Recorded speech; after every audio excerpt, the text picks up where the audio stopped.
Welcome, dear students. Today we will study Do Something Brother, written by M. Gopal Krishnan Adiga. This is the poem which is prescribed in BA Part 3rd year English Literature, paper first, the series of Indian poets. In this poem, Do Something Brother, Gopal Krishnan Adiga is very much concerned about with the people who are sitting idle. Though it is a great irony on human being. So before to start this poem, do something, brother. I would like to give a brief information about M. Gopal Krishna Adiga. M. Gopal Krishna Adiga was born in Mugeri, Kundanpur of SK district, Karnataka. He was a Kannada poet, scholar, novelist, and essayist. Adiga translated the works of Ibsen, Walt Whitman into Kannada. He included the individualistic experiences, aspirations, and ideologies of Indian middle class in his modernism. His writings reflect humanity. He wrote a number of books and received several awards. मैंने जैसे आपको कहा कि गोपाल कृष्ण का जन्म M Gopal Krishna Adiga का जन्म कर्नाटका के एस के ज़िले के नियर कुंडलपुर के एक मुगेरी गांव में हुआ। कन्नड़ भाषा के बहुत ही विद्वान कवि, उपन्यासकार और निबंधकारों में से एक हैं। अडिगा ने वॉल्ट विटमैन, इब्सन आदि की रचनाओं का कन्नड़ में अनुवाद किया। उन्होंने आधुनिकतावाद में भारत के मध्यम वर्ग के लोगों के अनुभवों को, आकांक्षाओं को, विचारों का समावेश किया है। उनकी रचनाओं में मानवता झलकती है और उन्होंने काफ़ी संख्या में पुस्तकों को लिखा है। The present poem do something brother is a wonderful poem that is a scant satire on human being, those who are only getting and spending the resources available on the earth. The poet ridicules the tendency of the modern man to be up and doing without any concern about the consequences of his thoughtless action. Adiga point out the opposition between opposition and to say uh, between thought and action. The poet exhorts man to do all kind of destructive activities. He incites to do some violent action, to crush, to nip, to pull down, to break, to burn whatever is conveniently available to him. He asks his brother or his companion or his colleagues to do something. He must not sit. He urges his friends, his nearest and dearest, that they must not sit without work and pass their time in idleness. The poet's view is that movement is life and dullness is death. जो अडिगा है, गोपाल कृष्ण अडिगा, बहुत clear तरीके से उपहास करते हैं मानवीय प्रवृत्ति का। वो एक जो रिडिक्यूल करते हैं ह्यूमन बीइंग की एक टेंडेंसी का, कि अपनी जो विचारहीन क्रिया के परिणामों के बारे में चिंता किए, ये उसका जो कार्य करने का जो तरीका है, उसकी जो कार्यशीलता है, उसके ऊपर ये बहुत ही सटीक उपहास है। अडीगा विचार और कार्य में एक कंट्रोवर्सी बताते हैं। कवि पुरुष को सब प्रकार के विनाशकारी कार्यों को करने के लिए वो प्रेरित करता है। वह मनुष्य को हिंसात्मक और उसे विध्वंसक कार्यों के लिए प्रेरित करता है। जो कुछ सुविधाएं उसको बहुत आसानी से उपलब्ध हैं, उनको कुचलने के लिए, तोड़ने के लिए, हटाने के लिए, खींच कर तोड़ने के लिए, तोड़ना, जलाने के लिए, सब कुछ बर्बाद करने के लिए वो अर्ज करता है। वो अपने भाइयों को, अपने साथियों को भी ये कुछ करने के लिए कहता है।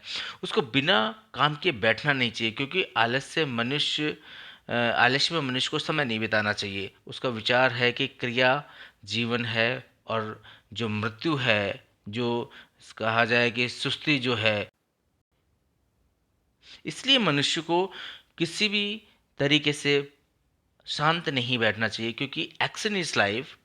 On the other hand, idleness or dullness is death. The poet urges man to bring about the complete disaster at fast speed. बहुत रिक्वेस्ट करते हैं अडिगा कि जितना संभव हो सब कुछ बर्बाद कर देना चाहिए। ही हैज़ टू डू और डाई। उसके पास कोई ऑप्शन नहीं है, ओनली दो वे है, आइदर डू और die. What is need for him is quick action.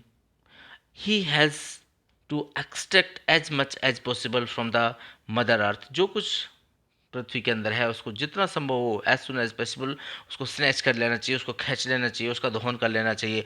After all he is a man, and hence he should do like a man, because he has some sort of masculine power in him, and he should have to show of that masculinity. He is, or he incites man to pull out all the water from the well of life accordingly, because the poet says that idle men are burden on the land, on the earth. The poet wants man to do something, lighten the burden of the earth, Mother Earth. He declares that all this is right, naturally and necessary. हमें सब कुछ वो जो अडिगा हैं तीव्र गति से विनाश के लिए सबको विनाश कार्य करने के लिए प्रेरित करते हैं। बोलते हैं कि you have only two option, do और डाई, करो और मरो का पालन करना है आपको। जो कुछ अवेलेबल है धरती माता में, जितना कुछ है उस सबको सींच लेना। आखिरकार पुरुष है, पुरुषत्व को आपको उसको अपने पुरुषत्व के अकॉर्डिंग आपको you have to do something. आखिर पुरुष है तो पुरुष के रूप में उसको कार्य करना चाहिए। पुरुष के जीवन मतलब यानी कि पुरुष को जीवन के कुएं यानी कि जो स्रोत हैं, जो नेचुरल रिसोर्सेज है, उसका सारा वाटर को खींचने के लिए प्रेरित करता है। कवि के अनुसार सुस्त जो पुरुष होता है वो धरती माता पर बोझ है, भार है, और कवि पुरुष से चाहता है कि वह धरती का बोझ को हल्का करने के लिए कुछ ऐसा करे। और वो ये घोषणा करता है कि जो कुछ वह कर रहा है वो एवरीथिंग इज करेक्ट, राइट है, और प्राकृतिक रूप से ये आवश्यक भी है और उसको करना ही चाहिए। The present poem do something brother में जो सेंट्रल आइडिया की अगर हम डिस्कशन करें तो the central idea of this poem do something is do something brother is that idle men are burden on the land, so we have to do or die, मतलब we have to do something। Do something में अगर हम इसका एक कहें कि central theme क्या है, तो अगर हम इसकी थीम की चर्चा करेंगे तो थीम में जो है पोइट बहुत क्लियर बोलते हैं कि the central theme of the poem to do something brother is that कि modern man has the tendency of being up and doing without any concern about the consequences of the thought and action, कि उसको सब कुछ अपने कार्यशील प्रवृत्ति के रूप में everything he should have to do। तो जो ये हमारी पोइम है इसके हमने एक एक एक समरी के बारे में हम लोग इस बात का अंदाज़ा लगा सकते हैं, पढ़ सकते हैं कि जो ये पोइम है इसके अंदर अडिगा हैं वो हिंसक मानव स्वभाव को, जो मैन का जो वायलेंट नेचर है उसको यहाँ पर रिप्रेजेंट करने की कोशिश करेंगे। इसके अलावा जो मैन की डिस्ट्रक्टिव एक्शंस हैं उनको टू डू करने के लिए प्रमोट करते हैं Adiga. The poet also want man that he is man and he should do like manly actions, और वो एहसास कराता है कि आप पुरुष हो और पुरुषत्व के अकॉर्डिंग आपको you have to do the things. इसके साथ साथ वो थ्रेटनिंग भी करता है कि man is life threatening while nature is the life giving. बोलता है कि मनुष्य की तो जो प्रवृत्ति है वो डिस्ट्रक्टिवनेस की है, और नेचर जो है वो प्रवृत्ति जो नेचर की या प्रकृति जो है वो जीवनदायिनी है। So according to the poet the two opinions of man are here only to do और die, since there is no third option for him. तो कवि बहुत क्लियर इन बातों को भी यहाँ इस पोइम के अंदर आपको इंडिकेट करेगा। इसके साथ साथ वो ये भी बात बोलते हैं कि हमें जो वायलेंट एक्टिविटीज़ करनी है वो करते ही जाना चाहिए, क्योंकि poet incites man to do something violent actions to crush the nip और to pull down, to break, burn whatever is conveniently available. He may burn the grass, just Lord Hanuman burned Lanka. Likewise, we have to do some all these things to destroy. We have nothing to be maintained. Whatever is easily available, we have to do something destructive acts. The poet also advises to catch and hold the teeny butterflies, parrots, sparrows, and then pluck their wings, put out their furs and feathers. He says that jasmine flowers, bananas grows in the garden to be crushed under the wild elephant feet. Hence, man should destroy them by trampling on them. He also said that the poet also says that, or he says that the poet exhorts man to indulge in all kind of destructive activities. Man is violent and life-threatening by nature. The poet urges him to do something. Man has to restless desire to pull out or pull through the master switch with the masculine finger. बहुत clear बोलते हैं। AD Kapoor उसको सभी प्रकार के विनाशकारी कार्यों में लिप्त होने के लिए प्रेरित करता है।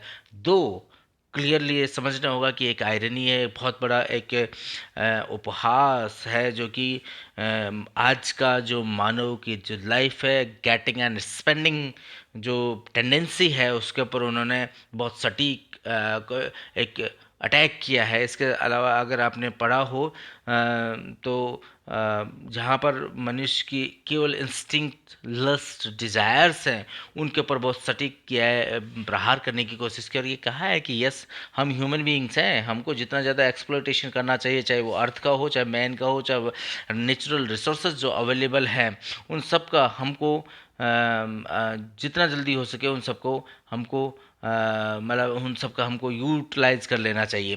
The poet also says that कि हमको जो नेचुरल रिसोर्सेस हैं उनको ठीक उसी तरीके से यूज़ करना है। लाइक एक गोल्डन एग लेइंग गूज जो होती है उसको इसलिए किल कर दिया जाता है बिकॉज वो एक दिन के अंदर सारे सोने के अंडे नहीं देती है, because it gives day by day, and who wait for that one, उसका इतना प्रतीक्षा कौन करेगा, इसलिए उसको मौत के घाट उतार दिया जाता है। ठीक इसी तरीके से अडिग इस बात को आस करते हैं कि ये जो डिजास्टर्स की जो फास्ट स्पीड है उसके लिए वो बात करते हैं कि हमारे पास कोई ऑप्शन नहीं है, we should how to do और die, we have no third option. वो और भी बात बोलते हैं कि जो रिसोर्सेस हैं जिसमें बात बोलते हैं, पोइट बोलते हैं कि the man should cut the forest and reduce the trees stamp and burning and bunting it.